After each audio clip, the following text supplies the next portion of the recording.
Hi అండి. ఈరోజు Sunday అయినా కూడా నాన్ వెజ్ చేసుకునే టైం లేదండి. ఎందుకంటే ఈరోజు ఆవకాయ పెట్టానండి, కొత్త ఆవకాయ. అందుకోసమనే టైం లేదండి. పచ్చళ్ళు పెట్టడం చాలా కష్టమండి బాబు. మీరేమంటారో కామెంట్ చేయండి. కర్రీలోకి వెళ్ళిపోదాం. ఇప్పుడు నేను ఆలు క్యాప్సికమ్ కర్రీ చేస్తున్నానండి. ఇది చపాతీ, రోటీల్లోకి దేనిలోకైనా చాలా బాగుంటుందండి. ముందుగా గిన్నె పెట్టుకొని ఆయిల్ పోసుకొని ఆవాలు జీలకర్ర వేసుకొని కొంచెం చిటపటలాడిన తర్వాత ఉల్లిపాయలు పచ్చిమిర్చి కరివేపాకు వేసుకొని బాగా వేయించుకున్న తర్వాత ఫ్రెష్గా దంచి పెట్టుకున్న అల్లం వెల్లుల్లి పేస్ట్ వేసుకొని బాగా వేయించుకున్న తర్వాత ఇక్కడ నేను టమాటాలు మిక్సీ పట్టి వేసుకున్నానండి. 2 చిన్న టమాటాలు మిక్సీ పట్టి వేసుకున్నానండి. మీరు ఇలా కాకుండా కట్ చేసి కూడా వేసుకోవచ్చండి. వీడియోస్ చూస్తున్నారు కానీ సబ్స్క్రైబ్ మాత్రం చేయట్లేదండి. ప్లీజ్ సబ్స్క్రైబ్ చేసుకోండి. సబ్స్క్రైబ్ చేయమని అడగడం కూడా తప్ప, మీరే చెప్పండి.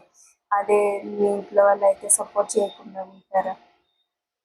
ప్లీజ్ సబ్స్క్రైబ్ చేసుకోండి. వాచ్ టైం వచ్చినా కూడా సబ్స్క్రైబర్స్ లేకపోతే వేస్ట్ కదండి. ప్రతి వీడియో వెనుక ఎంతో కష్టం ఉంటుంది. అదొక యూట్యూబర్స్కి మాత్రమే తెలుసండి ఎంత కష్టం ఉంటుంది అనేది.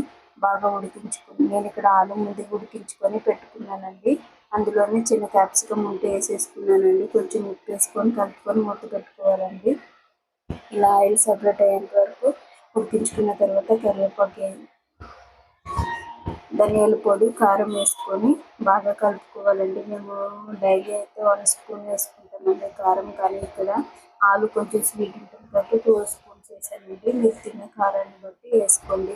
నేను ఇక్కడ ఆలు ఉడికించిన తర్వాత మిగిలిన వాటర్ పడేయకుండా వాటర్ వేసి ఉడికించానండి. మూత పెట్టి ఉడికించుకుంటే చూడండి ఎంత బాగా రెడీ అయిపోయిందో. ఇది చపాతీ, రోటీ దేనిలోకైనా బాగుంటుందండి. ఎంతో టేస్టీగా ఉండే ఆలు కర్రీ రెడీ అయిపోయిందండి. వీడియో నచ్చితే లైక్ చేయండి. Thank you for watching.